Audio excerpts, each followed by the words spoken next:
Проект уже выполнен на 90%. Работы по отделке фасада завершены. Остались небольшие штрихи. Скоро приступят к установке оборудования. Словно единый механизм. Здесь каждый занят своим делом. Полностью материал здесь.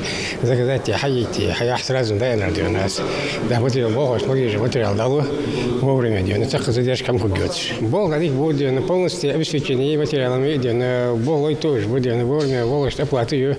Да, было Учли все нужное и для физического развития. Большой стадион поделен на несколько зон. Места для игры в баскетбол, волейбол и футбол. Есть и беговые дорожки, игровая площадка. Осталось поставить тренажеры и создать зону для прыжков. А далее дело за благоустройством прилегающей территории. Рабочим необходимо уложить дорожки, тротуары и заняться озеленением. Школа рассчитана на 720 мест. Строительство начали в октябре прошлого года по нацпроекту образования. Именно в рамках этого проекта в Ингушетии возводятся новые школы и реконструируются старые.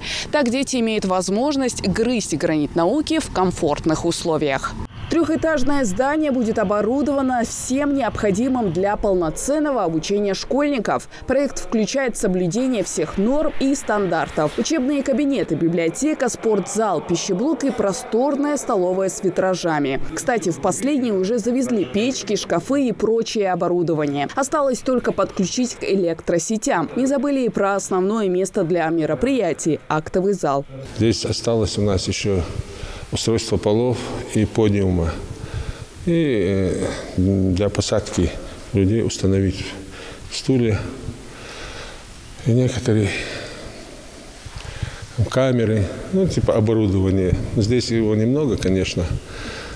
Так, практически это помещение уже будет готово. А мебель уже завезли для актового зала?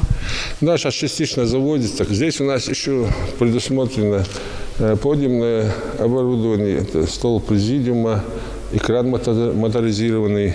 Права на ошибку нет. За работой подрядной организации следит строительный контроль республики. Замечания у нас бывают. Сейчас, например, укладка плитки, шпаклевка, штукатурка, вот эти. Но мы постоянно следим, приходим, смотрим. И в любом случае последующие виды работ, пока не исправят, если какое-то замечание, мы не даем им, в принципе, чтобы производили. Поэтому потихоньку обычный строительный процесс идет. В Ингушетии функционирует больше 130 школ. Почти половина работает в двусменном режиме. Всего в общеобразовательных учреждениях обучаются более 78 тысяч человек. Уже через месяц запланировано открытие нового социального объекта в Назрани. Хава Газикова, Адам Далаков. Новости 24.